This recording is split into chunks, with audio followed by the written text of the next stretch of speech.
I want you to pay attention to how close a person stands to you. If your friend backs away when you move closer, it may signify that your connection isn't mutual. This is especially obvious when you observe how people talk to each other in couples. If a person moves back in a chair during your conversation, this may indicate boredom or fatigue.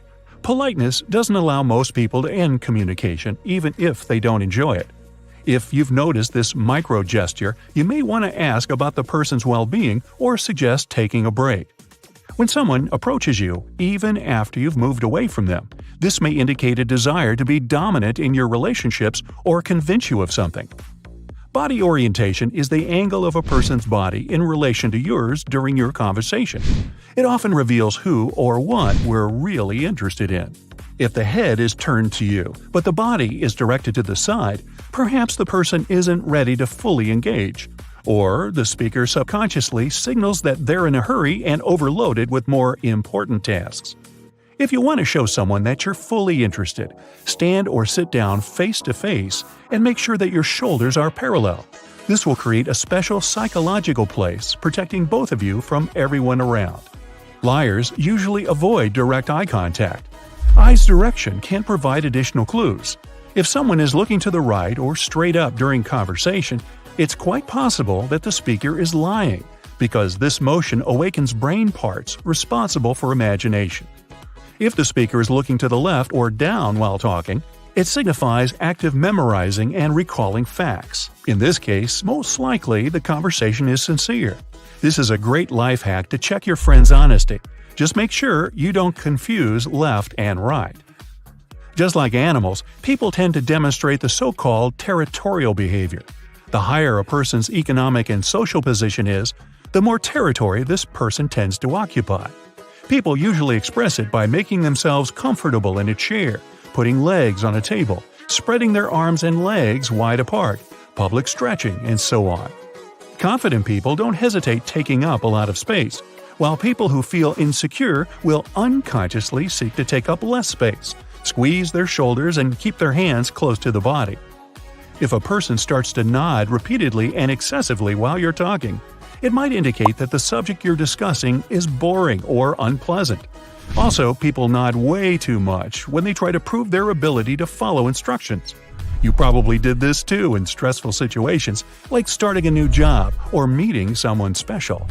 If this gesture is accompanied with frequent blinking, the person is likely to feel overwhelmed by the speaker's authority and craves to leave a good impression. When someone you like walks into the room, your subconscious mind will want to make sure that you look attractive. This may result in touching your clothes, fixing hair and accessories. People also tend to take a more graceful body position and even start looking around for a mirror or any other reflective surface. Some may constantly touch their own skin and lick their lips. If you notice this behavior in someone you're talking to, don't rush to plan your family though. Maybe someone else in the room is the object of their affection. Or they're just perfectionists who want to look better in the eyes of other people. Wrinkles around the eye can tell if a smile is genuine or not. When someone fakes a smile, you'll notice that their eyes aren't smiling along with the lips. Also, fake smiles aren't contagious, so you probably won't feel the urge to smile back. This issue can be easily solved with a good, unpredictable joke. A clenched jaw indicates anxiety. Whether you notice it or not, it happens subconsciously. If you meet someone with clenched jaws, it probably means that this person is thinking about something stressful. Facial muscles, and especially jaws, can stay pinched for years, so singing and special relaxation exercises will help erase the imprint of worry from your face. When a speaker gets nervous, stress can partially paralyze the jaw and make the voice sound unnatural. If this person also gulps nervously and breathes unevenly, something is definitely bothering them. Facial muscles show genuine emotions symmetrically. If one side of the face is more active than the other, it can be a sign of faking emotions. Remember, there are no perfectly symmetrical faces in nature. If you know someone with such a face, this person is probably a robot. False asymmetrical emotions usually manifest as a raised eyebrow or a crooked smile distorted in one direction. When someone experiences intense emotions but tries to stay calm and bossy, it can cause them to blink with only one eye. Sudden blushing is usually involuntary and triggered by intense emotions such as embarrassment, shyness, guilt, or romantic feelings. These emotional triggers force the body to release adrenaline, which stimulates the nervous system and widens blood vessels. In most cases, blushing sends a signal that the person would like to avoid unnecessary attention. Also, red cheeks often indicate people who are afraid that their secrets might be publicly revealed. Some people genetically tend to blush more intensely than others. Even slight stress can cause redness of the skin on their cheeks, ears, and chest. So, take your time before jumping to conclusions and observe other signs. When someone raises their hand at the full arm's length with a comfortable posture, it reveals that this person feels cozy and relaxed in your company. On the contrary, raising a hand under the head level indicates insecurity and shyness. When people hold drinks or phones at the level of their hearts, this may signify a subconscious desire to protect themselves from the world. Holding these items at the waist level reveals a person who feels safe and open to communication. If palms are facing upward, it means that subconsciously this person is suggesting or asking something. Most people associate open palms with truthfulness, honesty, and allegiance. Meanwhile, when palms are facing downward, it indicates a complaining and demanding mood. Using hand gesturing during your public speech helps the audience to comprehend new information easier. Just try not to swing your arms too actively or too high. People might think you're too dramatic and lose focus. Hiding hands in your pockets is not the best choice either. People may subconsciously perceive this as a sign that you're an arrogant and insincere person who has plenty of dark secrets. When people are really focused on conversation, their palms usually don't move. If you're talking to someone and notice this person is knocking a fist on the table or chair up and down, it's a sign that you're not engaging them. When you hear something cute, but at the same time, the speaker clenches their fists instinctively, this person is probably exaggerating, lying, or trying to hide pent-up anger. Many people consider crossing arms while talking a bad habit, because the audience may perceive this as a sign of vulnerability and self-doubt. This rule also applies to the legs. If you want to leave an impression of a confident and friendly person, try to stand or sit without crossing your legs and arms. Holding your hand behind your forearm is a negative signal to people around you. We usually take this position when we're gloomy or angry, and the higher you grab your hand, the unhappier you seem to people.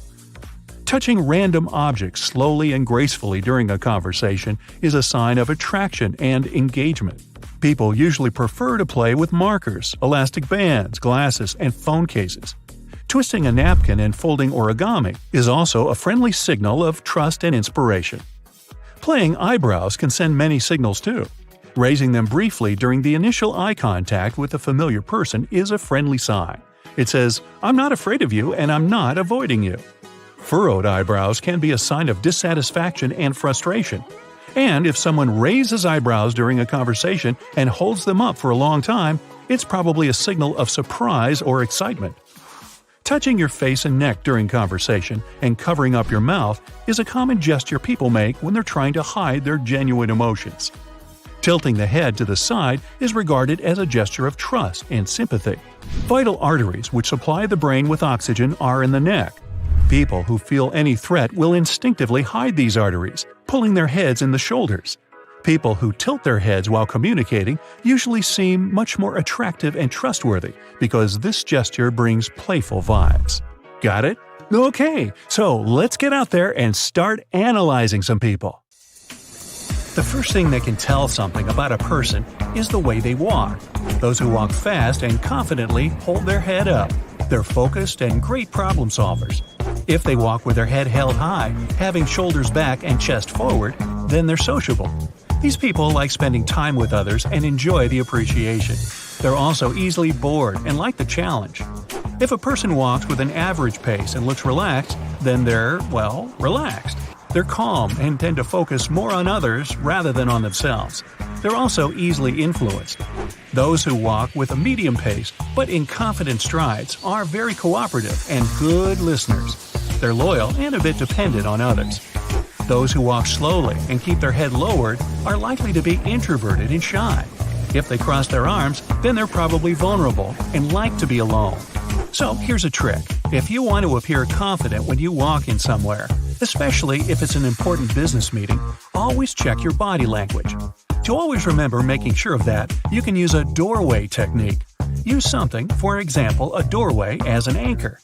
Whenever you walk through a doorway, teach yourself to check your body language. Pay attention if you're walking straight, if you're keeping your head up, or other minor details. Do it every time you walk through any doorway. Later, the doorway will become a natural trigger for you, and you'll automatically correct your posture every time you walk through it. Okay, back to the clues. Pay attention to the way the person is dressed. You probably don't wear something that's not your style or vibe, and neither do other people.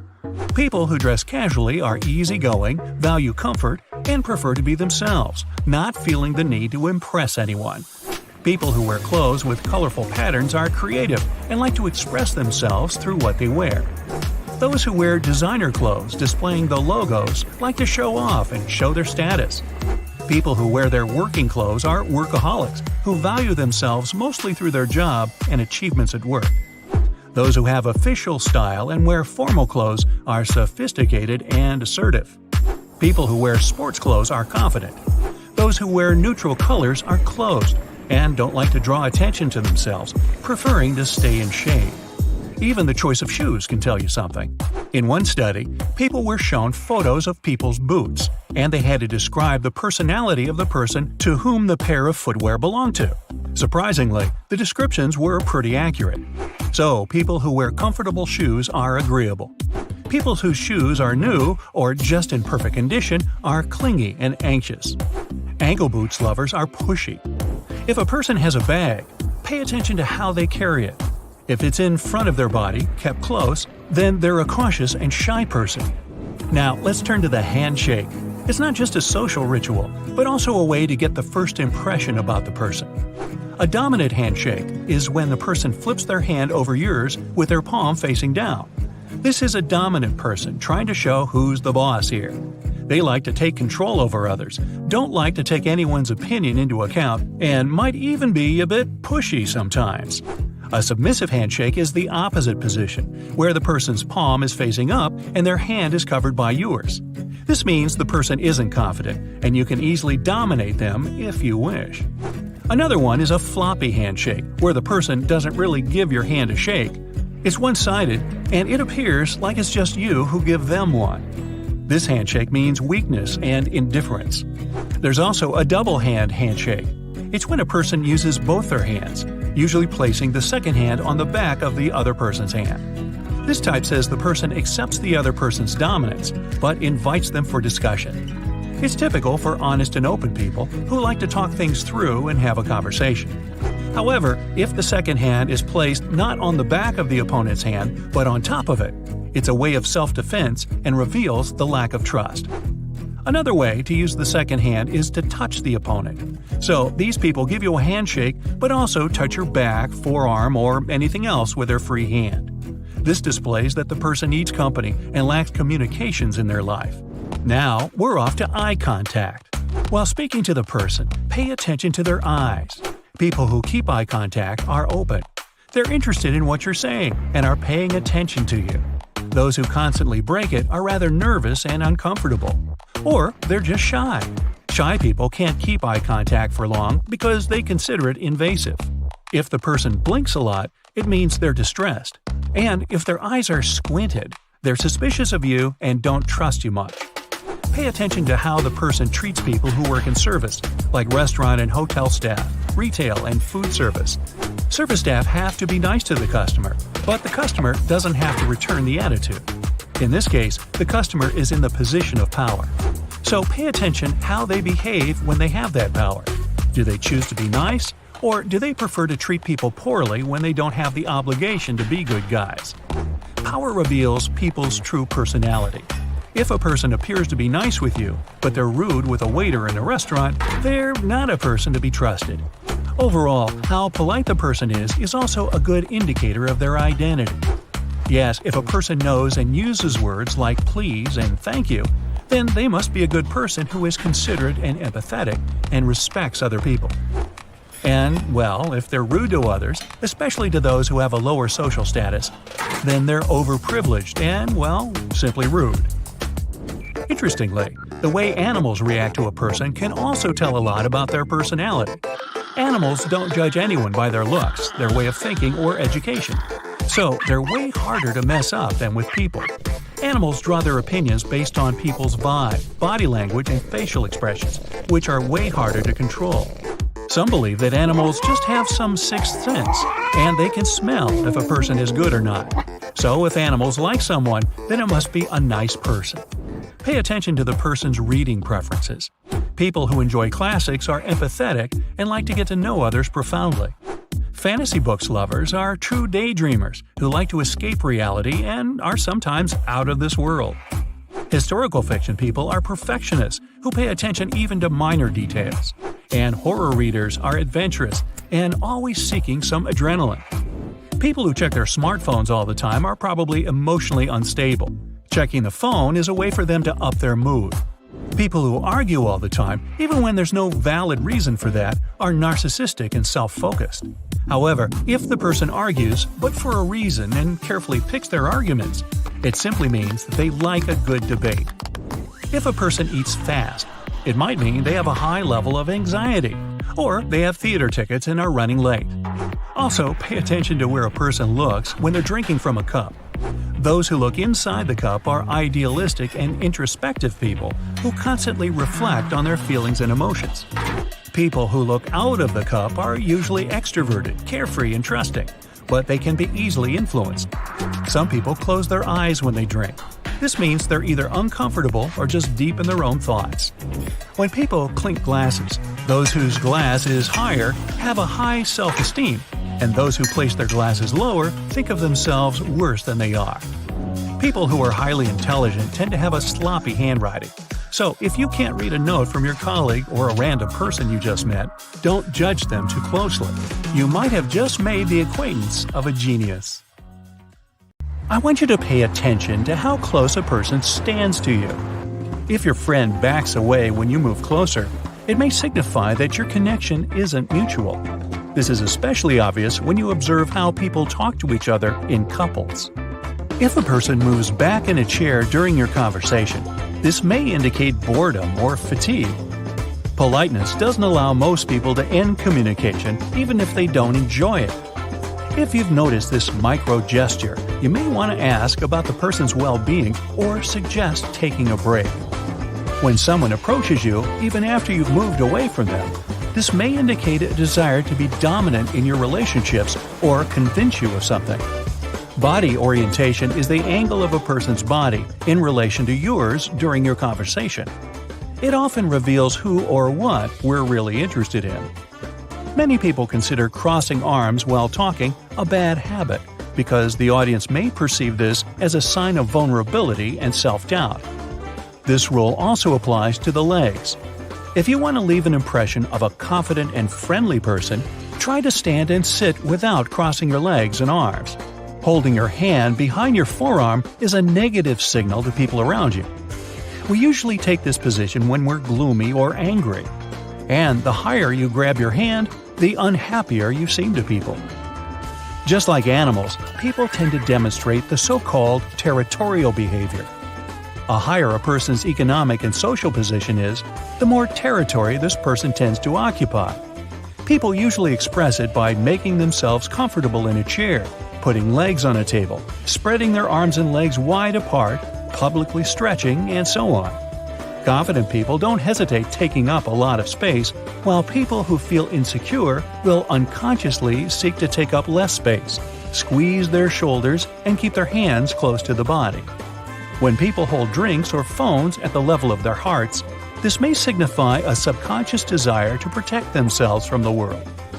Holding these items at the waist level reveals a person who feels safe and open to communication. If palms are facing upward, it means that, subconsciously, this person is suggesting or asking something. Most people associate open palms with truthfulness, honesty, and allegiance. Meanwhile, when palms are facing downward, it indicates a complaining and demanding mood. If a person starts to nod repeatedly and excessively while you're talking, it might indicate that the subject you're discussing is boring or unpleasant. So, people nod way too much when they try to prove their ability to follow instructions. You probably did this too in stressful situations, like starting a new job or meeting someone special. If this gesture is accompanied with frequent blinking, the person is likely to feel overwhelmed by the speaker's authority and craves to leave a good impression. When someone like you walks into the room, your subconscious mind will want to make sure that you look attractive. This may result in touching your clothes, fixing hair and accessories. People also tend to take a more graceful body position and even start looking around for a mirror or any other reflective surface. Some may constantly touch their own skin and lick their lips. If you notice this behavior in someone you're talking to, don't rush to plan your family though. Maybe somebody else in the room is the object of their affection. Or they're just perfectionists who want to look better in the eyes of other people. When someone fakes a smile, you will notice that their eyes aren't smiling along with the lips. Also, fake smiles aren't contagious, so you probably won't feel the urge to smile back. This issue can be easily resolved with a good, unpredictable joke. A clenched jaw indicates anxiety. Whether you notice it or not, it happens subconsciously. If you meet someone with clenched jaws, it probably means that this person is thinking about something stressful. Remember, there are no perfectly symmetrical faces in nature. If you know someone with such a face, this person is probably a robot. False asymmetrical emotions usually manifest as a raised eyebrow or a crooked smile distorted in one direction. When someone experiences intense emotions but tries to stay calm and bossy, it can cause them to blink with only one eye. Sudden blushing is usually involuntary and triggered by intense emotions such as embarrassment, shyness, guilt, or romantic feelings. These emotional triggers force the body to release adrenaline, which stimulates the nervous system and widens blood vessels. In most cases, blushing sends a signal that the person would like to avoid unnecessary attention. Also, red cheeks often indicate people who are afraid that their secrets might be publicly revealed. When people are really focused on conversation, their palms usually don't move. If you're talking to someone and notice this person is knocking a fist on the table or chair up and down, it's a sign that you're not engaging them. When you hear something cute, but at the same time the speaker clenches their fists instinctively, this person is probably exaggerating, lying, or trying to hide pent-up anger. Tilting the head to the side is regarded as a gesture of trust and sympathy. Vital arteries, which supply the brain with oxygen, are in the neck. People who feel any threat will instinctively hide these arteries, pulling their heads into their shoulders. People who tilt their heads while communicating usually seem much more attractive and trustworthy because this gesture brings playful vibes. When you enter a party, chances are all eyes are on you. Keep your eyes wide open to show that you're open to this world too. When you're smiling, keep your mouth slightly open. If the smile is too wide, some people might think that it's a bit fake. Time to greet everyone here. Remember that a weak handshake may be pretty offensive. It's the first impression after all. If your handshake is firm, people instantly think you're an outgoing and sociable person. Also, those who have a firm handshake are more likely to get a job. And yeah, nobody likes touching cold hands, so warm them up before handshaking. The way someone shakes your hand can show their intentions. A glove handshake means they can be trusted, and if someone touches your arm or shoulder while shaking your hand, it probably means this person lacks communication. Throw a compliment to whomever you're talking to. Psychologists claim everything we say influences the way people perceive us. When you give a compliment and say someone's stunning, they subconsciously start thinking you're nice. It works both ways. If you complain someone's not nice, people might think it's you who isn't nice, not the one you're talking about. To get even more people to like you, try a mirroring technique. It's basically all about reflecting and repeating the body language of the person you're talking with. It's also nice to meet someone just like you. As for body language, mind your posture. Keep your chin parallel to the floor and shoulders rolled back all the time. While sitting, keep the legs crossed. It helps to keep a good posture too. Touching people nonstop isn't a good idea, but a subtle touch can make people feel better about you when you're talking with them. Tap them slightly on the back or touch their arm, but please don't go to extremes. An experiment showed that waitresses who used this technique while returning the change earned larger tips. Ooh, profit from that. To make someone like you even more, try telling them a secret. It should be something personal that could be used against you. It works both ways, but your new friend must be sure you won't spill the tea. Trustworthiness is as vital as loyalty and honesty. When you talk with someone and get a dissatisfactory answer, try looking them in the eye. This way, many people start feeling something's wrong, which might possibly make them change their mind. Whenever you're having a hot discussion and your opponent just won't agree with you, start speaking faster. This way, they just won't have enough time to process everything and they'll have to think it over again and probably reconsider their opinion. It works both ways. If a person agrees with you, start speaking slower so that they could evaluate the message properly. Reading body language can help you read people's minds. If someone closes their eyes, they're either hiding something or they're just tired of you. Probably both. When a person touches their mouth, it must be because they've just said something they didn't mean to, or they have a cold sore. So, when someone is lying, their nose gives it away. And no, it does not grow longer. You haven't seen mine. It turns out that when a person lies, the temperature around their nose, as well as the inner corners of their eyes, rises. So, imagine you're on a first date, and the person tells you something hard to believe. You whip out your thermometer and take the temperature of their nose. Then they take your temperature, and back and forth it goes all night long. Actually, there are better things to do, but I'm not going to spoil it for you. Women's hearts beat faster than men's. The average male's heart rate is between 70 and 72 beats per minute. At the same time, the average for women is between 78 and 82 beats. This is because women's hearts are generally smaller than men's. The female heart pumps less blood with each beat, so it needs to work a little harder to keep up with the male's. Your lungs are one of the largest organs in your body. Their total surface area is almost the same as a tennis court. And the total length of the airways running through them is similar to the distance from Chicago to Las Vegas. And all this manages to fit inside your body. Now, nerve impulses your brain sends travels at a speed of around 170 miles per hour. That's as fast as a high-speed train. The amount of food consumed by the average human in their lifetime weighs as much as 8 Asian elephants.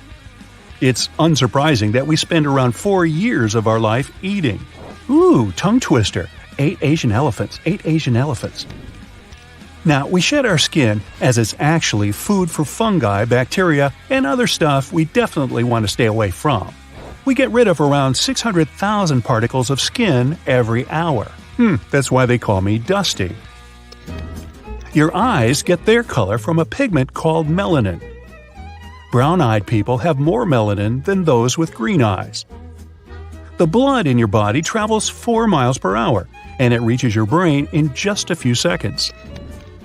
Some people can hear the sounds of their eyeballs moving. Ooh. It's a rare condition called canal dehiscence syndrome. It causes every single sound inside the body to be amplified. One man described it as hearing his eyes scratching like sandpaper every time they moved in their sockets. Wow. Then I guess watching a tennis match must get really loud. When you see a person smiling at you, you know how it feels, which can make you do the same. The same is with yawning. It's also some sort of unconscious way our brain makes social bonds with others that are yawning. Wisdom teeth used to have an important role. They were the third set of molars we used to mash meat and other firm food in our mouths. When our brains got bigger and we started eating softer food, jawbone structure changed, which means we didn't need wisdom teeth anymore. And that's why we've dumbed down. Nah, that's not why. When you're awake, your brain produces electricity. The actual amount is between 15 to 25 watts. That's enough to power an LED light. The electricity comes from the brain delivering millions of messages around the body every single second. These messages are how your brain tells your arms to move, for example. Think of your body as a super speedy highway for electrical signals. Your teeth are the only part of your body that can't repair itself. That's why dentists were created. But the enamel they're covered with is one of the toughest things in the human body. Now, scientists have noticed that people with bigger pupils are better at problem solving. Bigger pupilled individuals, yes, that is a legit word, can also focus better and ignore distractions, huh? Even their memory is sharper. We don't know the reasons for the phenomenon yet, but many people think it's because the pupil is linked to a spot in the brain that initiates your mental abilities. What? Humans can use echolocation just like whales or bats. Some blind people can get information about their surroundings in some sort of flashes in 3D perspective and have a strong sense of texture and density. They get information with sound waves. Our brains process those differently than light waves. Echolocation uses certain brain parts sighted people use for vision. Your skeletal cells never stop regenerating. That's why you get a new skeleton every 10 years or so. This process slows down with age, and the regeneration takes longer. That's one of the main reasons why bones become thinner. You must have heard of snakes shedding their skin. But humans do it too. Your skin's outer layer sheds every 2 to 4 weeks. That adds up to roughly 2 pounds of skin every year. That's the same weight as that of a pineapple. Ew. The enamel of our teeth is the hardest substance in the human body. 96% of it consists of minerals. Now, you'd have to stand for way more than 2 hours to burn the same amount of energy as you do in just 30 minutes of walking. The cornea of your eye is the only part of your body with no blood flow at all. It only gets oxygen. Your tongue is the only muscle with ends not connected to bone. Other muscles join 2 bones at both ends because that's how we pull and make a motion. The tongue is connected to the hyoid bone on one end, which is part of the neck, but there's nothing on the other side. Your sense of smell is the only one that goes directly to the part of the brain that controls your emotions and memories. Did I mention your pancreas? Your pancreas contains taste receptor cells that allow it to detect not only sugar but artificial sweeteners too. It uses the taste data to balance out hormones. Somebody actually counted this, and you swallow 600 times a day, once every minute when you're awake, and around 3 times per hour while sleeping. The average person has 10,000 taste buds. But as they get older, some taste buds are not replaced. An older person may have just 5,000 working buds, so they have to work harder or something. Eventually, human body hair may disappear. It used to protect us from severe weather conditions, but now we have clothes and umbrellas to do that. Most hair on the human body no longer serves any function.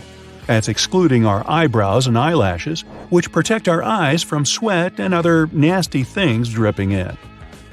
By the way, we're already halfway to losing all our hair. Humans used to be completely covered in it, which made us look as furry as gorillas. You have 5 million hair follicles on your body, and only 100,000 of them on your head.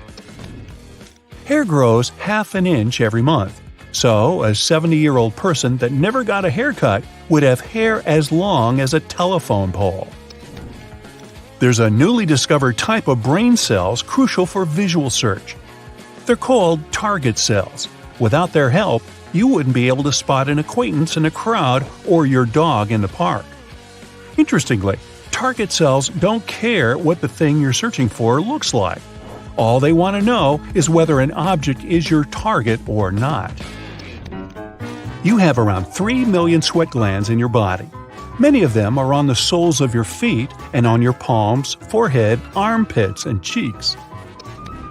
You get red eyes in photos because when the camera flash goes off, your pupils don't have enough time to constrict. A large burst of light reaches your retina and it bounces back. Food doesn't need gravity to get to your stomach. your muscles constrict and relax to push it down. But birds need gravity to swallow. Unlike most other animals, we're walking on two legs, so we needed extra protection for the head directly exposed to the sun. That's why we have head hair. It also helps us retain heat at night. Our brain may not be big compared to the rest of the body, but it's always active, which produces heat, so the head hair insulates that area. When you blink, you're giving your brain a chance to do a micro nap and recharge. You blink between 20 to 30,000 times a day, which means you walk around with closed eyes around 10% of your waking hours. Your hair knows when you sleep. There are genes that regulate your body clock, and they're placed in the cells of hair follicles. That means scientists can tell if you're a morning bird or a late owl studying your hair. Your nails grow faster today than before. Studies from the 50s and the 70s say nails were growing slower, almost a quarter. Scientists believe it's because we eat more proteins these days, or we're just not chewing them as much. Respect. Everybody wants it, right? But that doesn't mean we get the fair share of respect we think we deserve. What if I told you that there are some easy tricks you can use in your daily life to be more respected? We're going to break down some classic body language that automatically conveys more self-confidence. And who knows, maybe you'll walk out of this video acting like a queen or king yourself. So, to be respected, you need to master your communication skills. But if you think that communication begins only after you open your mouth, then you've got it wrong. Personality expert Vanessa Van Edwards says that up to 70% of our communication happens non-verbally. It means that people respond to your body language. Try to do a brief audit on the non-verbal signals you put into the world. For instance, you came to a party where you barely know anyone. Will you walk into the room shrinking yourself, or will you walk tall and confident? How you manage your body language is the first thing that will make people decide whether they'll respect you or not. Not to be tragic, but it's kind of true. All of this happens at an unconscious level, though. It takes around 7 seconds for someone to have their first impression of you. This is why the way you walk, talk, and present yourself matters. If there was a manual on how to be respected, eye contact would be at the top of that list. You've probably heard that eye contact is a must-do in any given situation, right?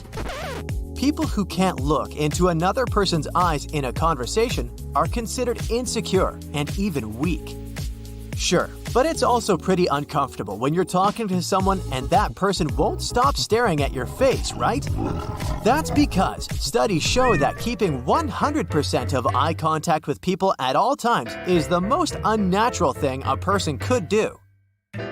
Truth is, nobody looks into another person's eye without naturally looking away for a second or two to think about the conversation.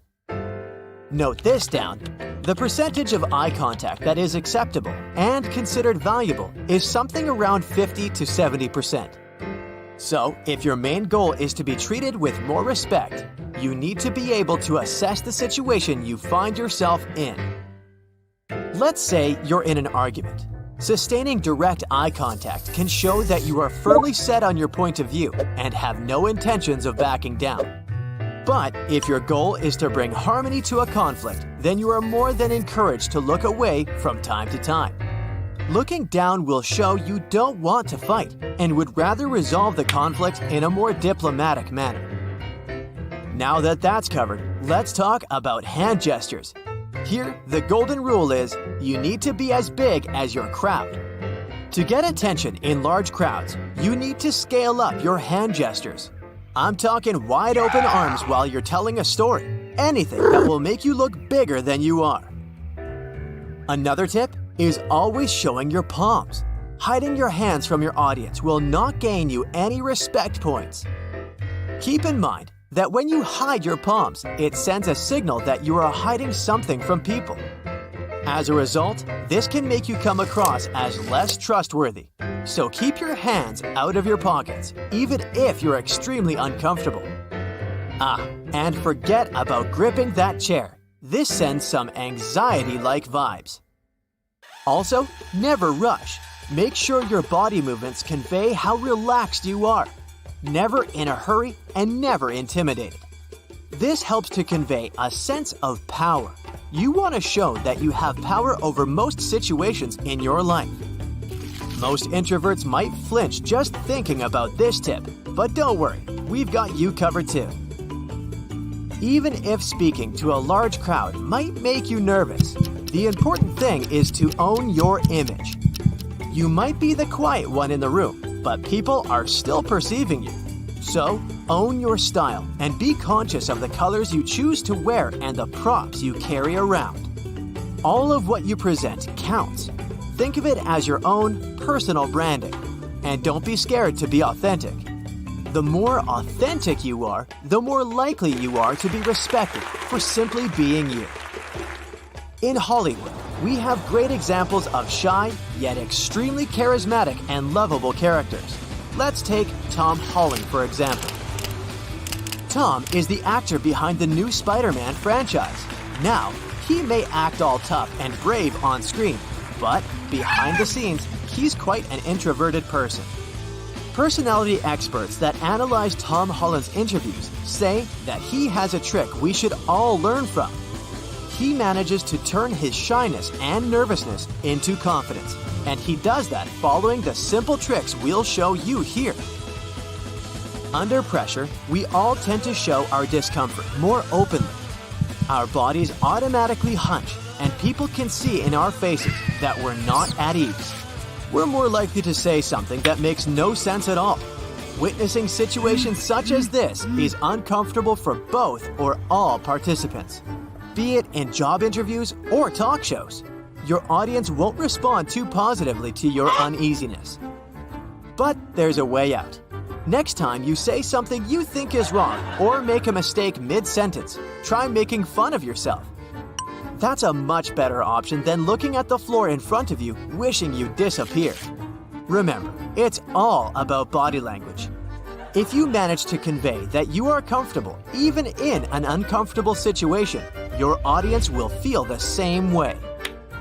And remember to speak slowly.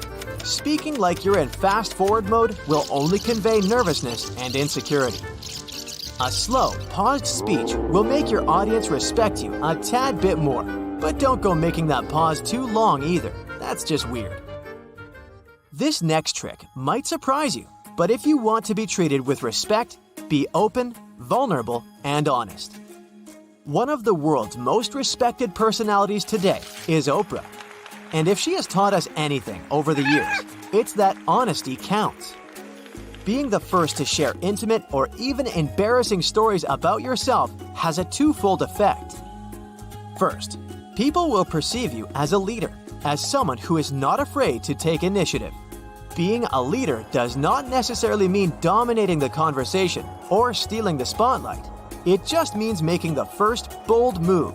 In this case, you're not only a leader, but also perceived as courageous. Way to go, you! Just a quick reminder here, in case you didn't know. The word courage originally comes from the French word cœur, which translates to the English word heart.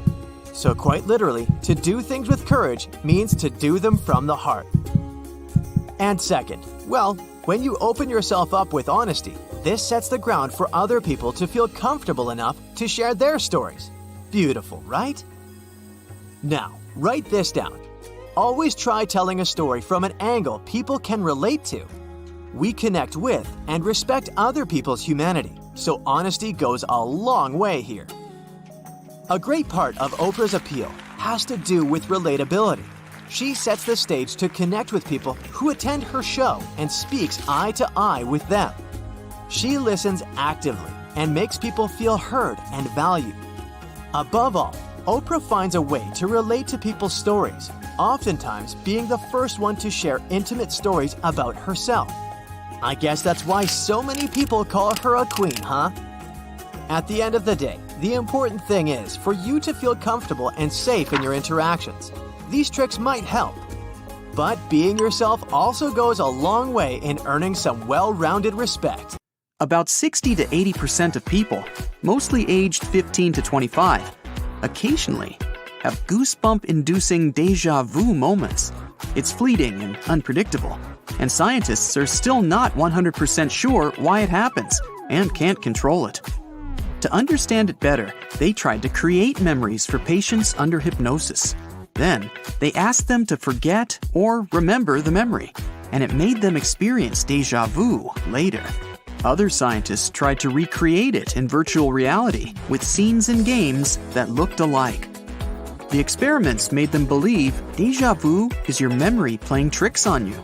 You get into a situation that's similar to a real memory that you have, but you can't remember it completely. Your brain notices the similarities and leaves you with a strange feeling of already seen. That's how déjà vu translates from French. Another version is that it's a memory glitch. It's more likely to happen when you're stressed. When you're under pressure or have a lot of information to process at once, some of it can end up in long-term memory instead of short-term memory. It could also be the result of a sudden electrical discharge of neurons in the brain that creates false connections. One guy had the chronic version of déjà vu and felt stuck in a time loop for 8 years. He even stopped watching TV, listening to the radio, and reading newspapers because he always felt like he had seen it all before. Each episode lasted for minutes, and it felt like living in a weird movie. His brain scans looked normal though, so it must have been a psychological issue. Between 40 and 60% of people experience the opposite of déjà vu. It's the feeling when you don't recognize a well-familiar setting, like the house you grew up in, or a person. A word you've known your entire life can also suddenly seem strange, and even your own face in the mirror. If your second cousin claims he's an expert in geography, and then argues Paris is the capital of Italy at a family party, he's probably driven by the Dunning-Kruger effect. People who are incompetent in something aren't able to assess their skill level. They refuse to recognize their own mistakes and the expertise of other people. It happens because you need the same knowledge and skills to be good at something as to recognize you aren't good at it. Even a tiny bit of knowledge can sometimes make you believe you're an expert at something. The more you study the subject, the more you realize there's still a lot to learn. That's why people who know a lot about something often underestimate their skills and doubt what they know. So, when in doubt, ask other people you trust for feedback. Horoscopes and personality test results often feel as if they were written just about you because of the Barnum effect. Your brain fills in the gaps in vague and general statements that could be true for anyone to make you link them with your life. It works especially well with positive statements, as your brain normally treats negative ones more skeptically. Entertainment websites and apps now use this effect to sell you so-called personalized products. When you have a bad hair day or an oil stain on your white shirt, you're sure everyone is staring at you because of the spotlight effect. When you're focused on something, your brain makes you believe everyone else is focused on that as well. You're naturally the center of your own universe, and you see the world through your experiences and perspective. Others do the same, so don't worry about that stain. When you're eating out before an important job interview, you may feel like everyone in the room knows exactly how nervous you are at that moment. This brain trick is called the illusion of transparency. It's caused by the same reasons as the spotlight effect. A good way to get over it is to remember others don't have full access to your thoughts and feelings, and they can't read your mind. The halo effect is the reason why you judge someone's actions based on how much you like them. When you find someone good-looking, your brain often makes a conclusion that they're also smart and nice. When a person is positive and enthusiastic at work, it can often overshadow their lack of skills and make others see them as better professionals than they really are. When you dislike someone, everything about them, like the way they speak or chew, drives you nuts. As negative episodes connected with that person pile up, the related neural connections in your brain become stronger and make you only focus on all the bad that they do. The brain even distorts facts about them to fit your view and blinds you from noticing the good things that they do. Confirmation bias makes you look for confirmation of what you believe in everything. You gather information, selectively ignoring even the obvious facts that oppose your existing ideas. That's why when you're browsing the internet, you're more likely to notice materials that support your opinion on the matter. It's a way for your brain to somehow sort and process limitless amounts of information surrounding you. Plus, knowing that your point of view is accurate helps your self-esteem.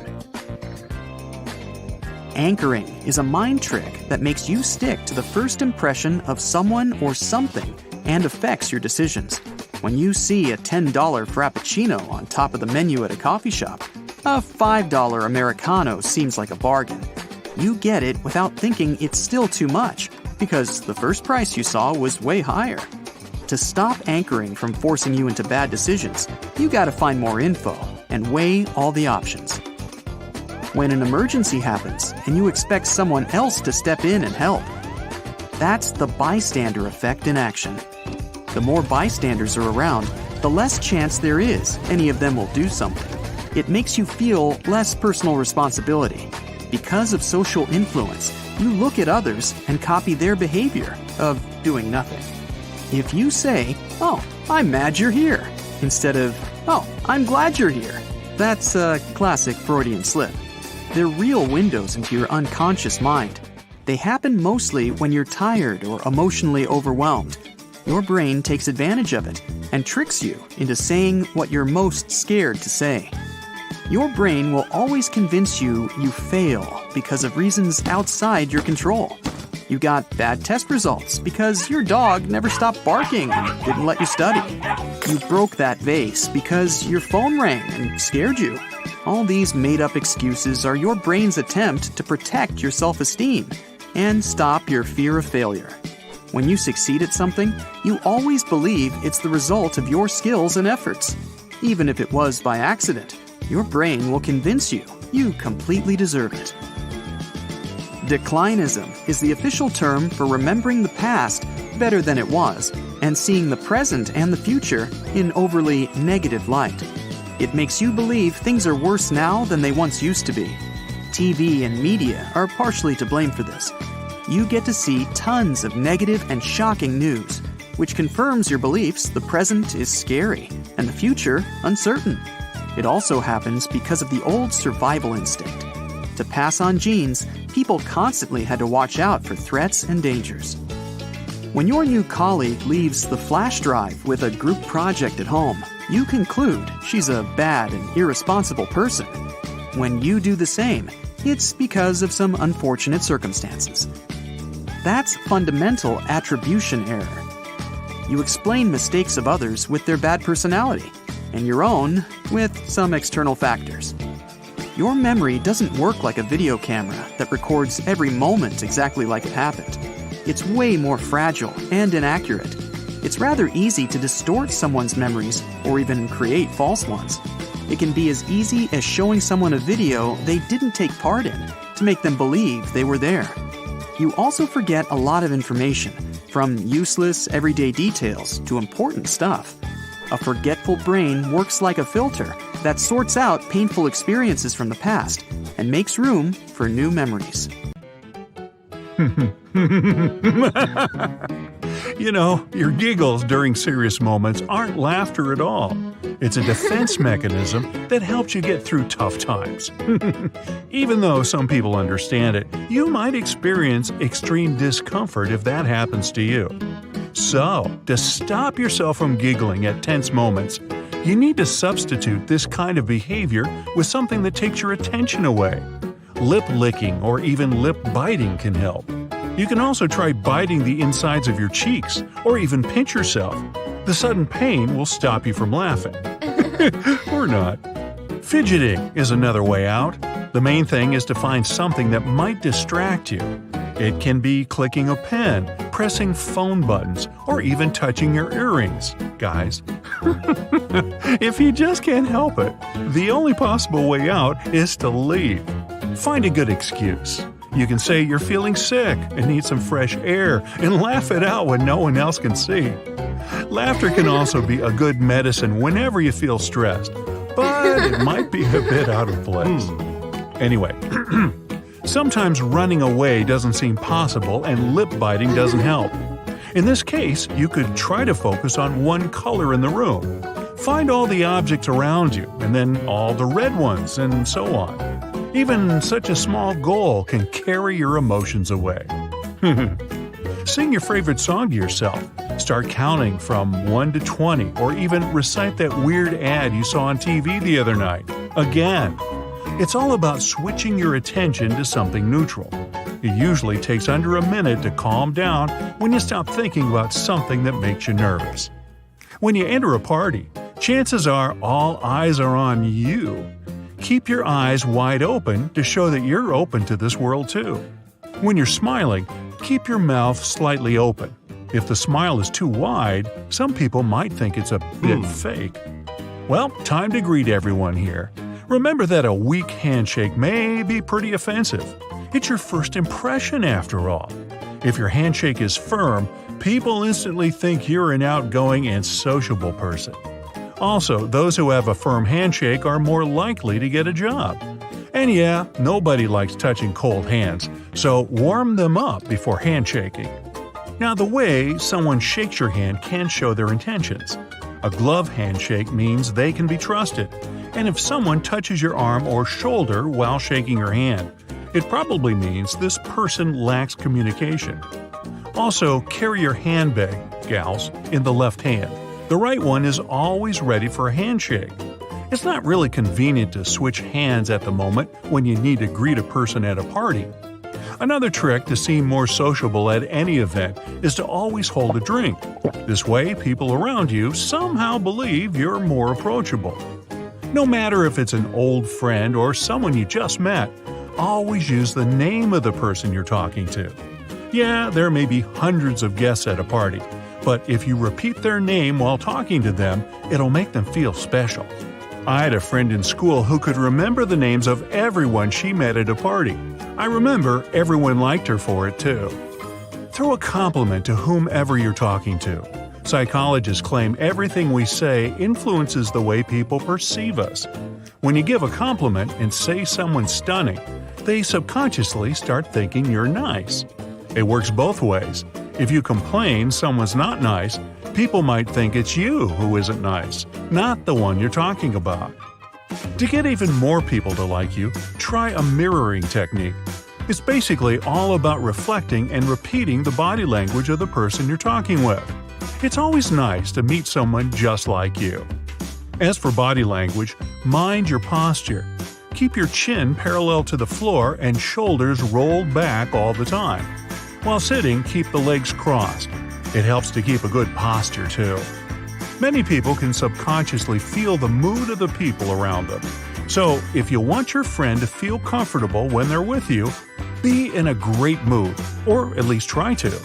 Your good vibes will spread, and people will instantly like you just because they feel good when you're around. Expect good things from people.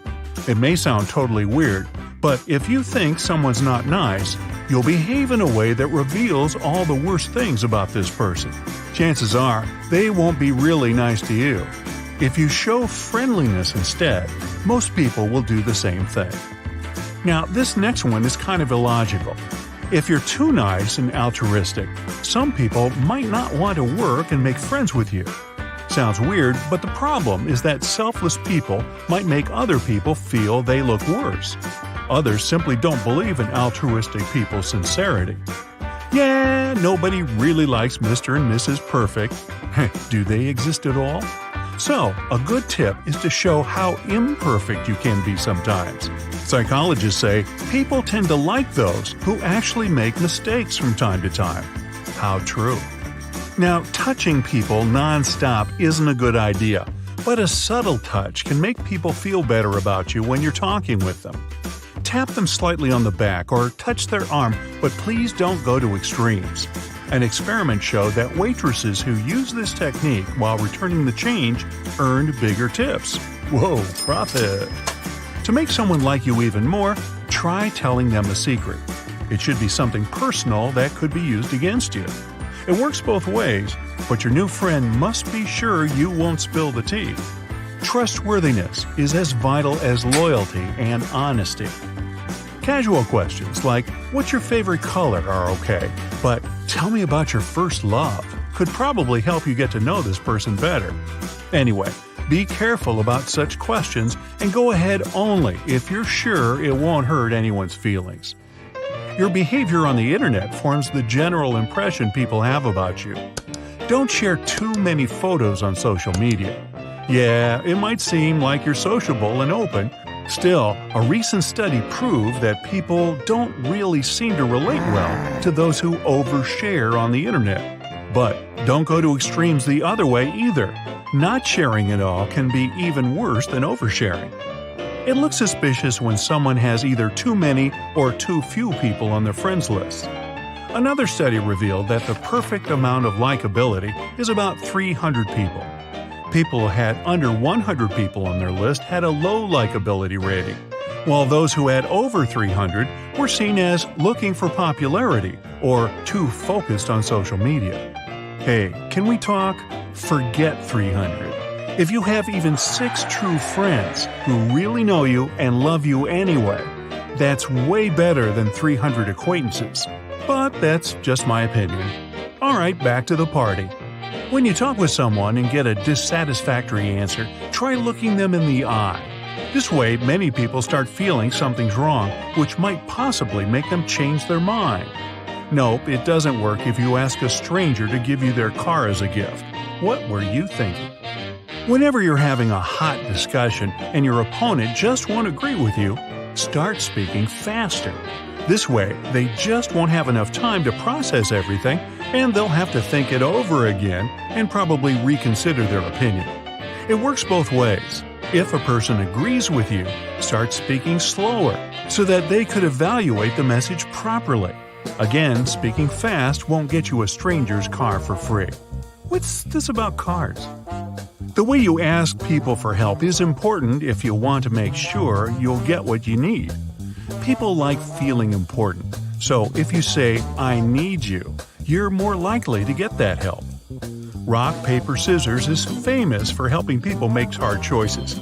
There's only one sure way to win it. Right before the game, ask your opponent a random question like, "Did you know we're all made of pixels?" Your friend will be confused and not likely to throw scissors. Of course, it's what friends do for each other is a magic word combination you should say whenever someone says thank you for something you've done for them. Frankly, please say anything except "no problem," which just devalues the kind gesture the person made. Some people tend to forget good things others do for them, but this phrase will make people remember they kind of owe you. Another classic response is, "You're welcome." Hardly hear that one anymore. Reading body language can help you read people's minds. If someone closes their eyes, they're either hiding something or they're just tired of you. Probably both. When a person touches their mouth, it must be because they've just said something they didn't mean to. Or they have a cold sore. The way people sit can give them away. Those who lean forward while sitting usually want to make contact and they like the person they're talking with. If a person tends to lean back instead, it shows they're bored and don't really want to talk. Either way, you just found out something about them. You're welcome. There's some weird tickling in your nose. Oh no, you're gonna sneeze. It'll sound thunderous in the complete silence of the conference room.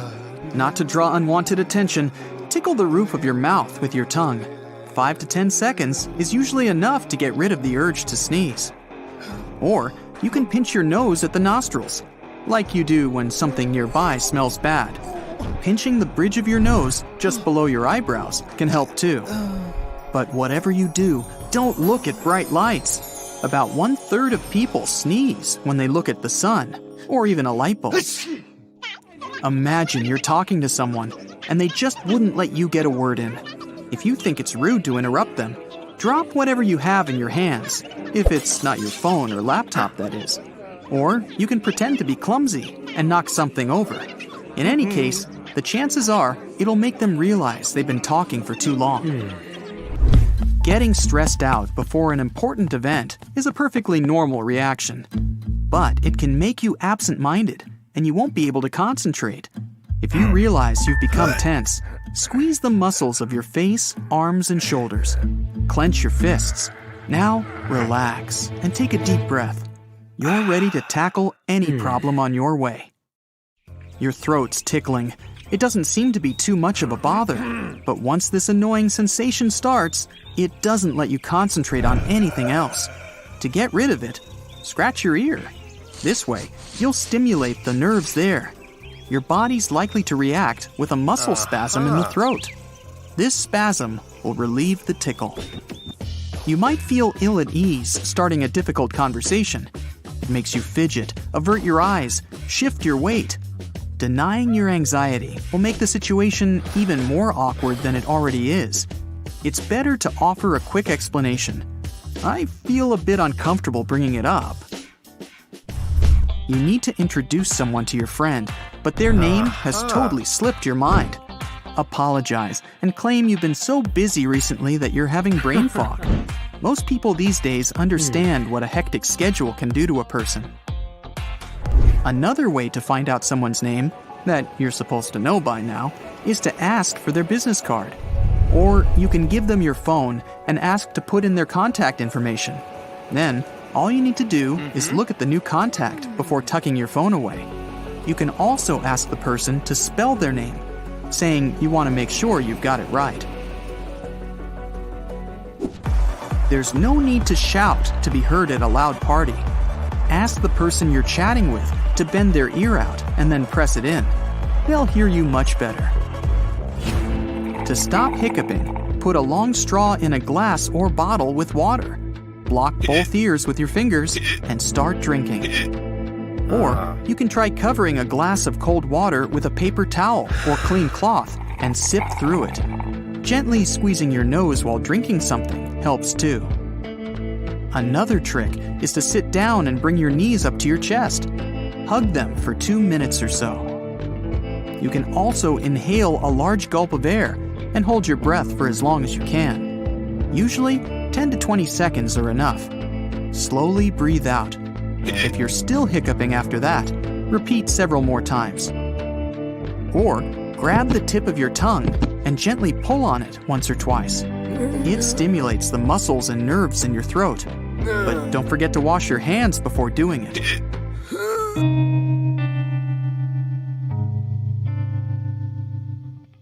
If you feel you're getting emotional and tears are about to spill, look up and hold your breath for a couple of seconds.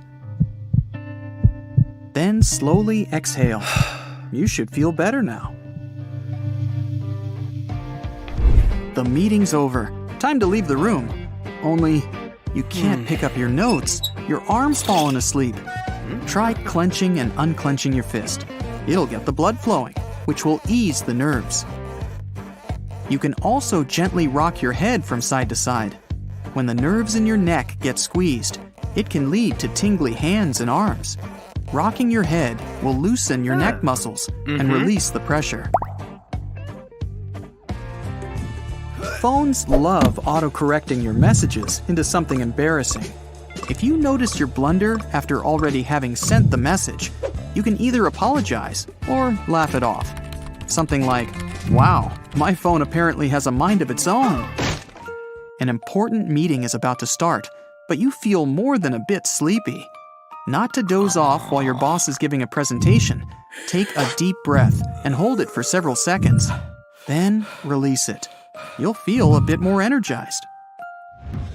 It's common to feel awkward, nervous, or shy when talking to new people. Instead of blushing or looking away, follow the 3 seconds of eye contact rule. It won't make you feel uncomfortable, but will show your interest. If someone's explaining something to you, eye contact can be a bit longer than 3 seconds. It's a sure way to prove you're paying attention. Anxiety can get the best of you at the worst possible moment. To deal with this problem, set aside a time slot for your worries. Carve out 15 minutes every day and worry all you want. But once the time's over, you have to stop thinking about the things that make you nervous. Try not to do it right before going to bed, though. This can make it harder to fall asleep afterward.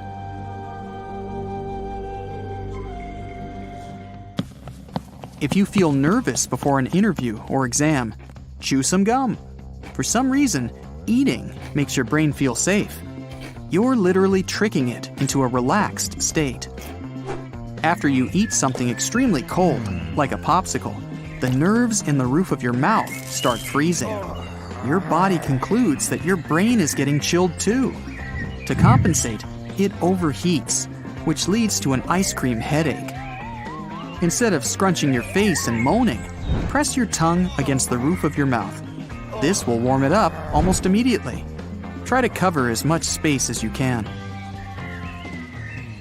When you ask for something you need, always use the word because. It makes people believe there's a serious reason for your request. It happens even to the best of us. A song gets stuck in your head, and it's usually either a commercial jingle or a popular song you've been making fun of. When it happens, you're likely to repeat one part of the song, most often the chorus, again and again. Try singing the song till the very end. It'll make your brain think the song's over, and the tune won't bother you anymore. If you're feeling dizzy, put your hand on something stable. In most cases, it'll help your brain to recalculate your body's position in space, and your dizziness will pass. If you want to ace an important interview, imagine you've known the interviewer for ages. Picture how you're going to greet each other, shake hands, and have a pleasant conversation. This will help you relax before the big event. Let's say you want to leave an awkward conversation, but are unsure of the best time to do it. Each conversation has times when it drops off and has a lull in it. It usually happens before people start a new topic. Such a lull is your cue it's time to leave. Start with, well, sorry, or anyway, before saying your goodbye and fleeing. You can't stand it anymore. You need to get away from this bore you've started talking to at a party, and the sooner the better. Not to hurt their feelings or encourage the person to follow you. Say you need to make a phone call. It's a safer option than saying you're going to go get some food or go to the bathroom. To make your excuse more believable, provide some details. You can easily give an impression of an outgoing person at a party. Pick someone and ask them a random question, like, "I love your shoes. Where did you get them?" It'll be a perfect icebreaker. People just love talking about themselves.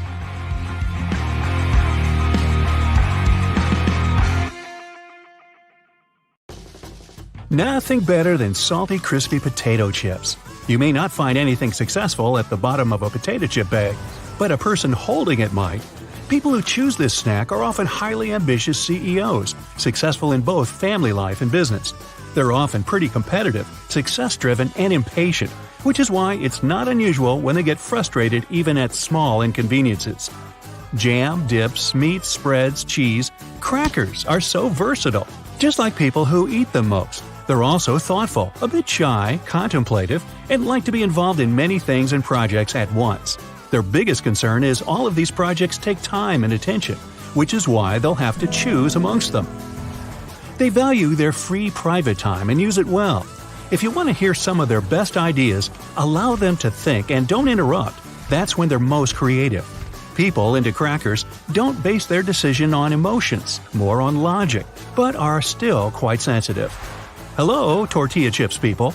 Psychologists say you're perfectionists who always want to do their best for both yourself and the community. They also claim that you're more likely to be humanitarians who like to do things for others and tend to be excellent planners since you're very disciplined and organized. You also like having things under control. When you were a student, A just wasn't enough, so you argued with your teachers for the A+. Pretzels could sound a little boring, but this snack actually stands for creativity. People who like munching on pretzels tend to be extroverts who love to have fun and enjoy social activities. They're spontaneous and energetic. This type of people doesn't like routine, which is why they'll always try to bring a note of freshness and creativity into each day. They'll always seek novelty, prefer to be in bigger groups, and feel the best when they're all dressed up. One of the downsides of their personality is that, since they're so social, they also tend to overcommit. Cheese curls people have a deep sense of what's right or wrong, and usually have orange fingers, which is a big giveaway. They don't treat people based on status, but on merit. One word can describe them best: integrity. They have proper manners. They don't lick their orange fingers in front of you. And tend to pay attention to details whatever they do. Cheese curl eaters also keep moral high ground with their work, family, and partners. If your first association with junk food is a bag of popcorn, you're probably quite a versatile person. You like munching popcorn while binge-eating series, movies, driving your car, or just talking and hanging out with your friends. Caramel, chocolate, butter, it doesn't matter what they're covered in. What matters is you're holding popcorns in your hand. It's a flexible snack, just like you are. It's not just popcorn, but the way you eat it too. Those who love eating slowly tend to put their needs before others and are more stubborn. Those who eat their popcorn fast probably take handfuls at a time. They're less selfish and generally are extroverts who like sharing foods with others. Those who love ice cream often have that sense of wonder and desire to explore. Researchers classify ice cream lovers into more personality types. For example, if you like your ice cream with a cone, you're a positive and optimistic person. If you choose a sugar cone, it means you're funny, edgy, and a potential performer. Waffle cone lovers are more traditional and tend to be generous hosts that will welcome you to their parties. People who will rather go for a cup are realists, rational, and analytical thinkers. They're hardworking, responsible, family-oriented, and do their duties on time. Prefer your ice cream in the form of a sandwich? It means you both have strong extrovert and introvert tendencies and tend to be impulsive, idealistic, artistic, and a little bit eccentric. If you like your ice cream to be out of the carton, you're a practical and resourceful person, often an introvert. Ice cream with a straw? Those who prefer it in the milkshake form are fearless, love to take impulsive risks, and simply young at heart. As for flavors, individuals into strawberry are introverted and quite devoted. Vanilla is for risk-takers who express their emotions quite intensely. Oh, and they're also impulsive. The chocolate flavor is for charming, flirtatious, and gullible people who tend to be dramatic. Mint chocolate chip is something ambitious and confident people love, while the coffee flavor is for spontaneous enthusiasts who love adventures but are also a bit dramatic. With a cherry on top, you like surprises and those little moments of joy.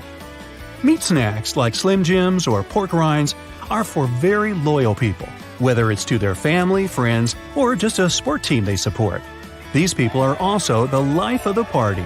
They're over-trusting, which brings them plenty of emotional turmoil when things they trust in fall apart. More hot sauce. Not good if the lips are burning.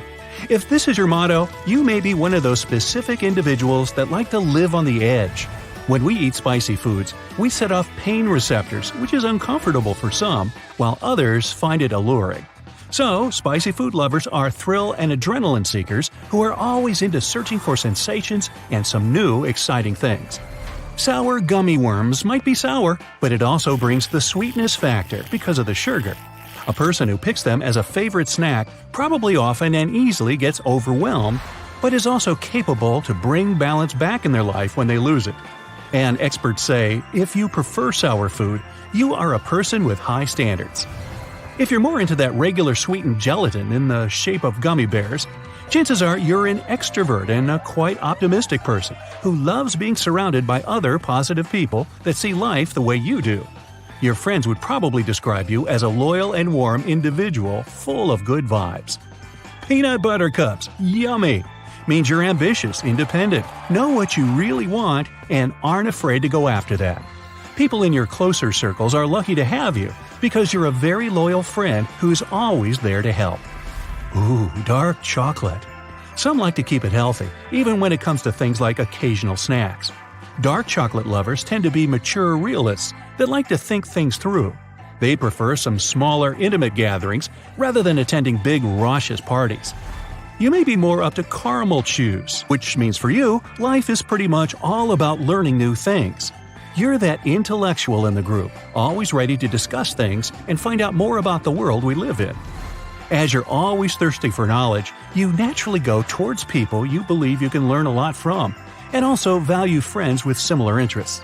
Yeah, you're a little reserved and distant when it comes to bigger groups of people, but definitely not afraid to show your real face when surrounded by close friends. People who will choose healthy fruit and vegetable salads rather than other snacks, first of all, congrats, how did you do that? They're more likely to be conscientious and have an open view and personality.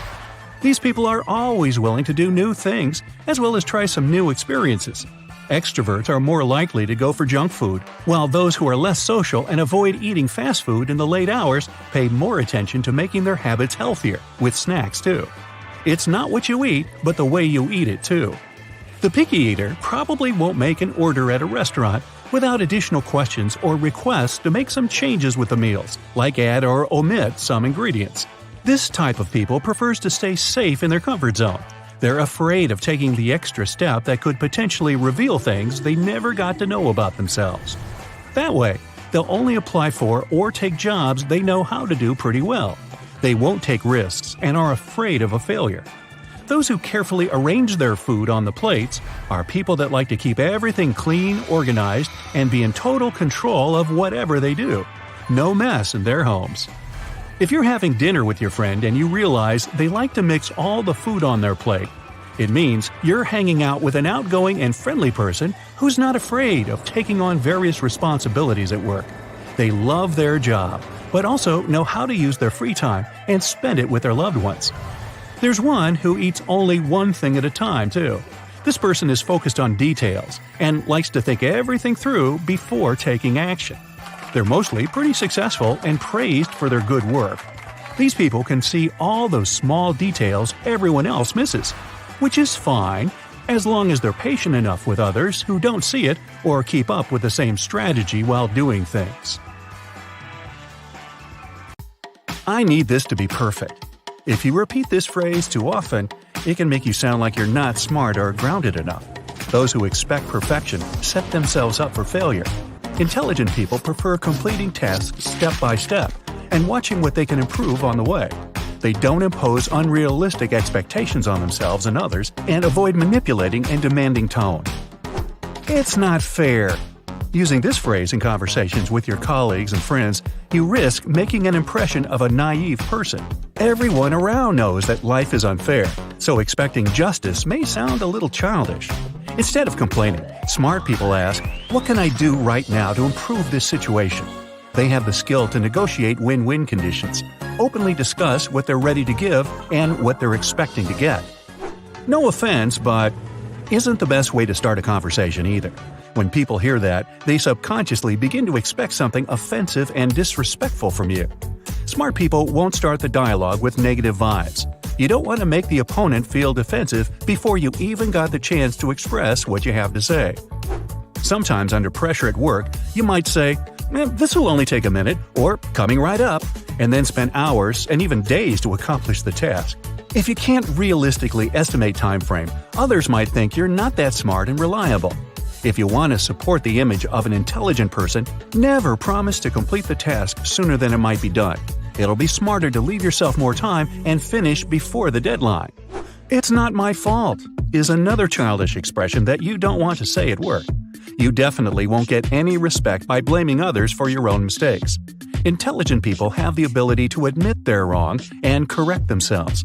This phrase might also provoke people to strike first and blame you even more. So, if something bad happened and it really wasn't your fault, it's better to tell the facts in a calm manner and avoid pointing fingers. Words like "oopsie" or "my bad" are definitely not the most appropriate way to express regret about your mistake. People might feel that you're trying to discount the consequences and don't want to take responsibility for your actions. Avoid overwhelming people with unreasonably long and poorly constructed sentences. Double negatives such as "I didn't have nothing" or "I don't know nothing" can make you sound really silly. It's not only grammatically incorrect, but also difficult to comprehend. Two negatives in one sentence distort the meaning, which makes the poor listener hang up trying to untangle this snowball of words. "I have a silly question," or "This might be silly, but," and other phrases in which you call yourself not so smart usually appear when you're not confident enough and want to play it safe. Smart people try to avoid this because they don't feel embarrassed to ask any questions. That's how they get smart. If you lack confidence but strive to make other people respect you, start taking yourself seriously and avoid judging your own actions as silly. Avoid finishing sentences with "and stuff." It sounds immature and can take the listener away from the essence of your conversation. If you're voicing a list, it's better to name all points clearly. This will make you look more responsible and focused. Your colleagues and friends don't have to guess what you meant by stuff. Avoid parasite words like like, and other fillers in your speech. The same thing with words like literally, kind of, sort of, and the like. Overusing these words can make you sound less intelligent and competent. If they pop up automatically, try to breathe deeper when you speak, and don't be afraid to take up space with a pause if you need it. That's not my job description. People who refuse to take on responsibilities that go beyond their job position are risking leaving a negative impression. Others may think you're not interested in personal growth and accomplish your minimum capacity only to get your paycheck. Of course, you need to protect your rights and stop anyone from using your time for free. So, smart people use such cases as an excuse to negotiate a promotion or salary raise instead of just brushing off the task. Never mention your high IQ as evidence that you're smarter than everyone else. That's never been my problem. Psychologists have already discovered dozens of different kinds of intelligence, including linguistic, visual, musical, rhythmic, emotional, and others. IQ tests examine only one of them and determines how good you are at solving puzzles and problems. It doesn't guarantee that you're smarter in all aspects of life. That's why referring to IQ tests as evidence of your exceptional intelligence may sound outdated. Nowadays, technologies develop rapidly and innovations quickly become history. That's why the phrase, "I've always done it this way," makes you sound a bit lazy and resistant to progress. It makes people wonder why you didn't take the time to improve your routines. If you often repeat words that make you sound lazy and passive, it's unlikely that your boss will be eager to entrust you with responsible tasks and promotion. Another easy way to sound silly is to use words that you really don't understand in your vocabulary. If you're not 100% sure about the meaning of the word or its proper pronunciation, Google it, or at least avoid using this word. Be careful with using too many buzzwords and professional slang just to sound cool, especially with people who don't know the meaning of those words. It can make you sound like you're a robot who lacks empathy and quotes a business book. It's okay to say, "I'm not sure," from time to time if you're talking about certain facts. But if you're expressing your own opinion and putting too many qualifiers in every sentence, this may sound confusing and awkward. Smart people have faith that their point of view matters and express their subjective opinion loud and clear to avoid unnecessary chaos. Sometimes we all get overwhelmed by seemingly impossible missions. Repeating the phrase, "I can't do it," won't get you any help or support. But it can make you sound silly and lazy. Smart people look for solutions instead of making excuses. And if they really don't have the proper experience or skills to accomplish the task, they don't hesitate to ask for help. Addressing your male colleagues with dude or bro can leave a disrespectful aftertaste. The same goes for girls when it comes to females. Conservative people might find this highly inappropriate and even offensive. If you work for a very informal startup and this form of communication is considered normal, make sure it's okay to call someone bro before doing it. When you say, "I'll try," it'll make you sound like you don't have enough confidence in your ability to complete the task. Intelligent people know that they are responsible for their own actions. If you claim out loud that you doubt your capabilities, others will doubt you even more. People who aren't business savvy tend to judge without doing detailed research. If you're impulsive and rude in judging people, events, and places, you may gain the reputation of a shallow person. Smart people don't rush to conclusions and take time to observe. I'm your huge fan. Idolizing people around you or celebrities can make you sound a bit naive. Any person has strong and weak qualities, and smart people respect others for who they really are and avoid turning anyone into a perfect imaginary friend. If you blindly imitate celebrities, repeat their phrases and actions, wear the same haircuts and outfits, you won't be considered a mature individual. Intelligent people have the courage to be themselves. There are also plenty of nonverbal ways to look less with it than you actually are. Constantly nodding your head, sitting in a twisted back position, or violating the dress code. If your company demands all employees to wear business casual for corporate events, and you show up wearing jeans and a hoodie, people might think you lack awareness and respect. I'll be back in 20 minutes. If you have a habit of leaving such notes at your workplace, people may think you're not very smart. A customer who has just arrived at a cafe or store and sees a closed door with this note doesn't know when you left. They can't estimate how long they need to wait. That's why it's more intelligent to indicate the exact time when you plan to return to your workplace. Got it? Good. The universe is always listening to you, and it's ready to provide you with your heart's desires. Do you want success? Then you'll get it. Now, let's try these affirmations and see how your life will change. If you concentrate and visualize everything you say, it'll work even better. You can either repeat the affirmations out loud or to yourself. Now, follow my voice, and I will guide you to success. Imagine you're walking on an empty road. It's dark. There is no one else and nothing around you. There was something you were looking for, but can't remember. You feel lonely, lost, and tired. Ah, finally! You see bright lights in the distance. There must be someone who can help you there. You follow the road and arrive at a town. A neon sign says, "Welcome to the town of success. We have been waiting for you." You are intrigued. The only place that is open is a movie theater. You walk in. There is no one but a young ticket salesman with big, bright, shining eyes standing at the booth. He comes running to you and shakes your hand excitedly. "Hello, you're right on time. Thank you for accepting our invitation." You can't make any sense of it, but you feel your heart racing with excitement. He hands you a ticket and says, "We are screening a special movie tonight, and it is going to be the movie of your life. I arranged the best seats for you. Enjoy!" You enter the room. It's empty and spooky, but you feel pleasant thrills anyway. You find your seat. It's the middle seat of the middle row. The lights immediately turn off, and the movie begins. The opening credits are rolling, and on the screen, it says that the movie is written and directed by you. Then, suddenly, you see yourself on the screen. So it is also you who's acting in it. You see yourself working at your dream job, climbing the career ladder fast, earning a lot of money, and living in your dream house with all your loved ones. The movie ends. You'll love it. This could even be your favorite movie of all time. You want to achieve all that for real. After all, you have just watched yourself make it possible on the silver screen. The lights are turned on again, but you don't want to leave. Thankfully, the same ticket salesman comes in running and says, "No, stay. The best part is about to begin. You can't miss it." Then suddenly, the you who has written, directed, and acted in the movie walks to the stage. You understand that it's the version of you that has accomplished all those things. The other you is so charming. The way they walk, the way they stand. They look so confident.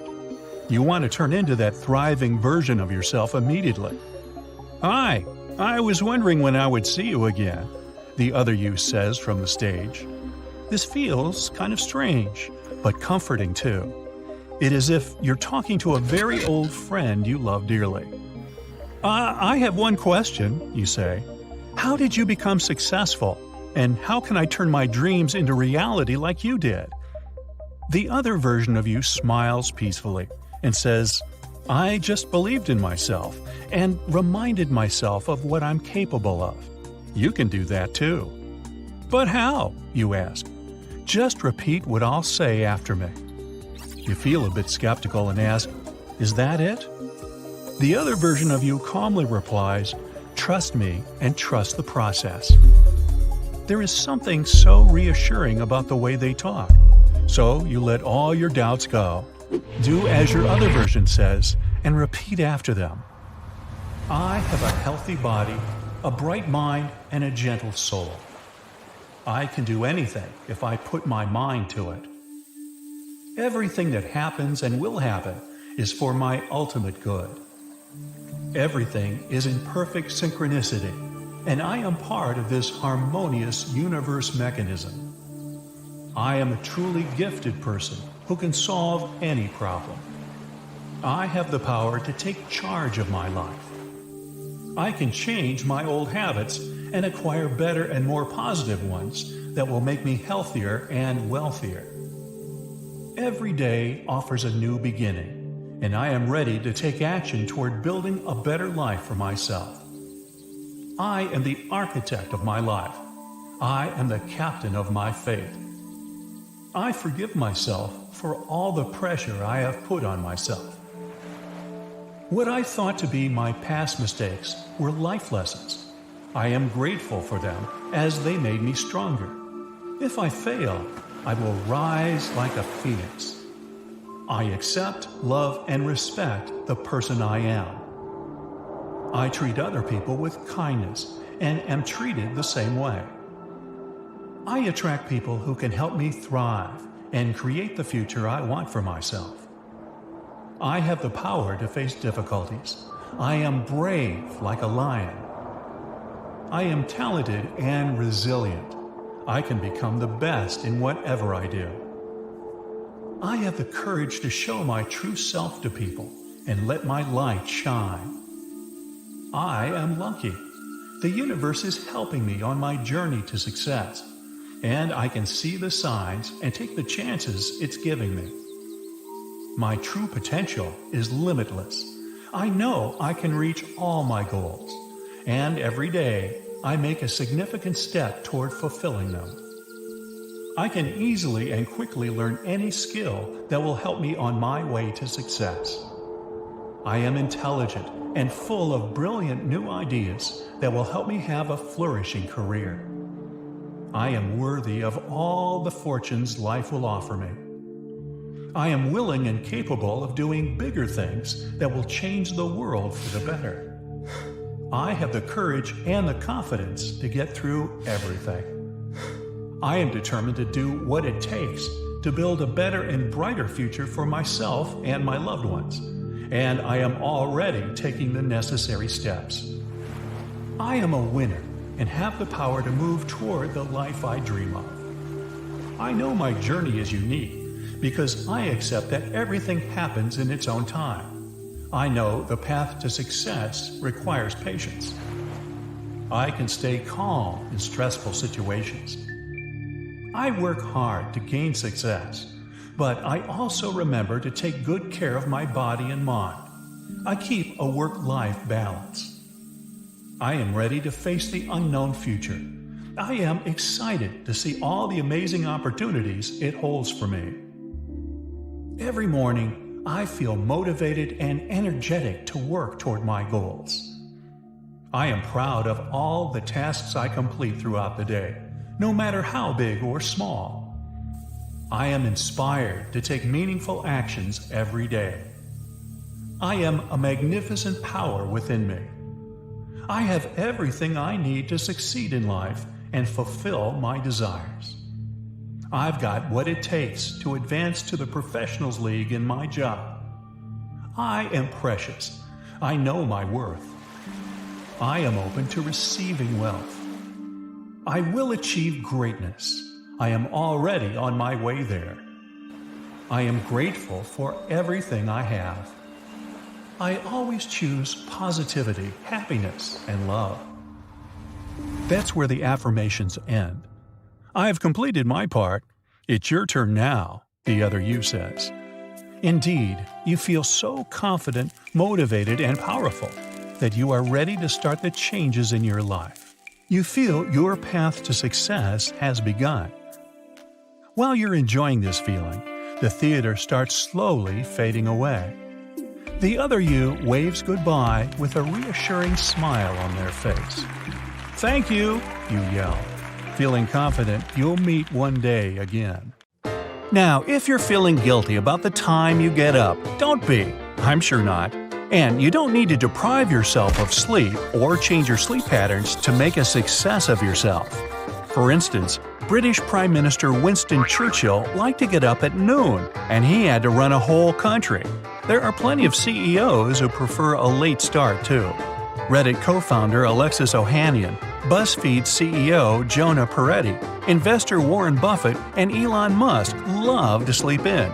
Many successful people are most productive at night. Tom Lehman works from 3 a.m. to 10:30 a.m., and this strange schedule doesn't prevent him from successfully managing genius. That doesn't mean that you have to get up late to be successful either, though. Many wealthy celebrities get up just as ordinary people are getting ready to go to bed.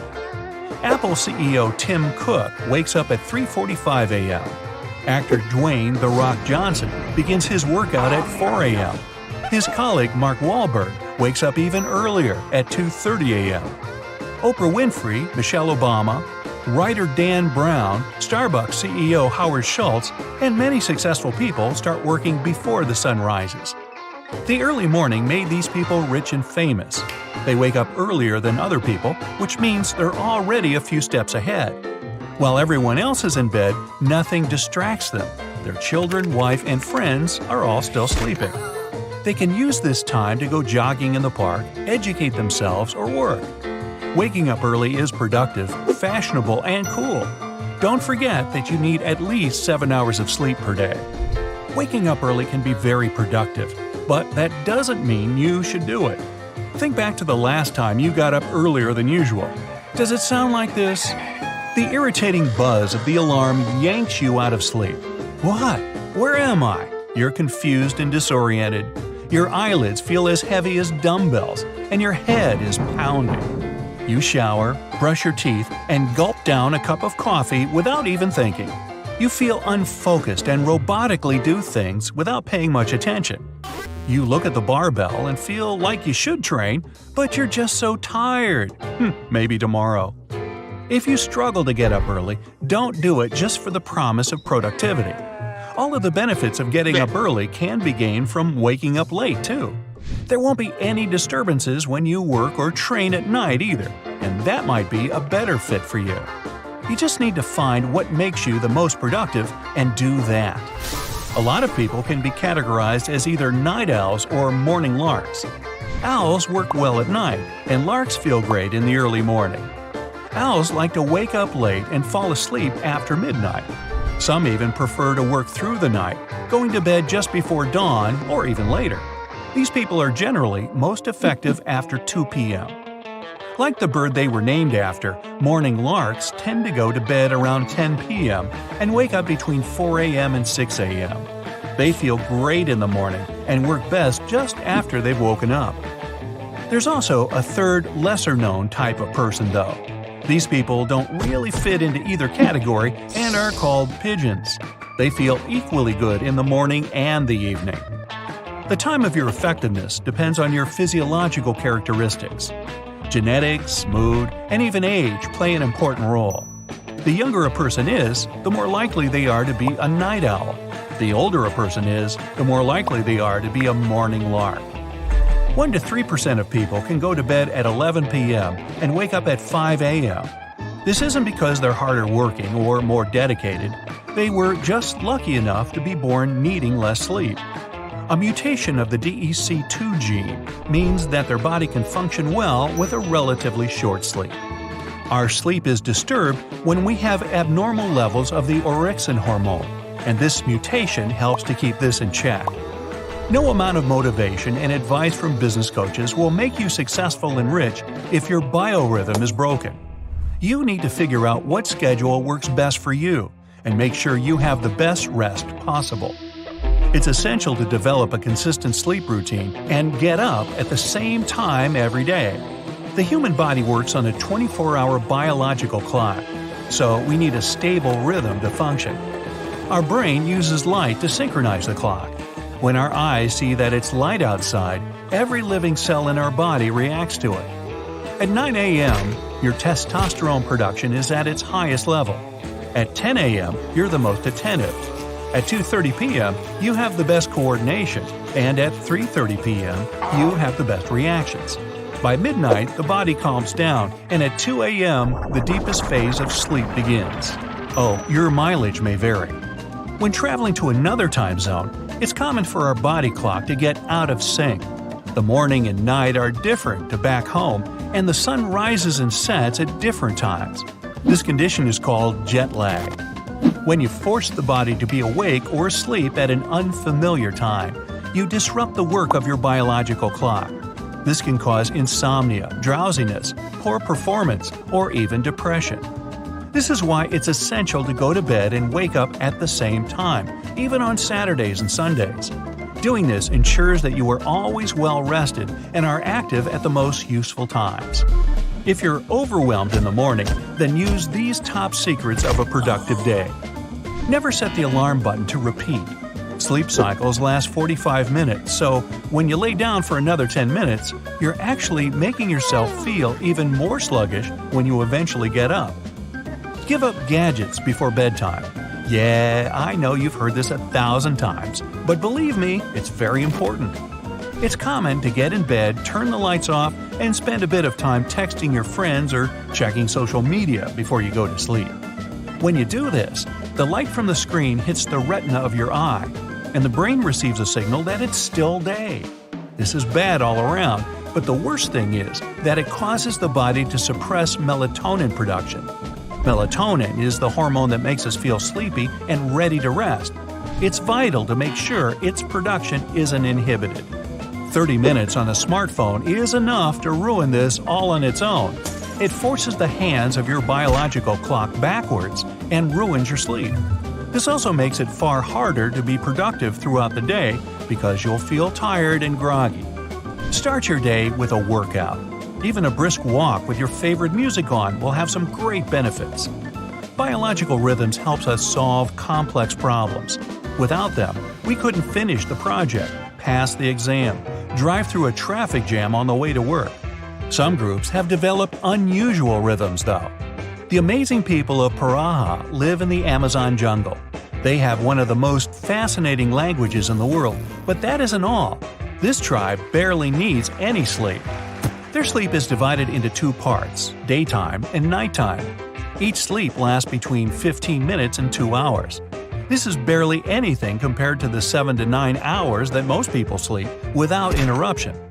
The Paraha believe that sleep makes a person weak, so they have the least they possibly can. This abnormal development in sleep patterns likely resulted from the need to avoid the dangerous animals in the area. In a deep sleep, a person might not hear a venomous snake or a jaguar. The Paraha style of sleep has reached the developed world too. People have recently started to experiment with the idea of polyphasic sleep. Polyphasic sleep is broken down into intervals rather than our usual uninterrupted rest. For example, someone on a polyphasic sleep cycle might sleep for 2 hours, then work for 4, then sleep for 2, and so on. There are some situations where this sleep cycle is very beneficial.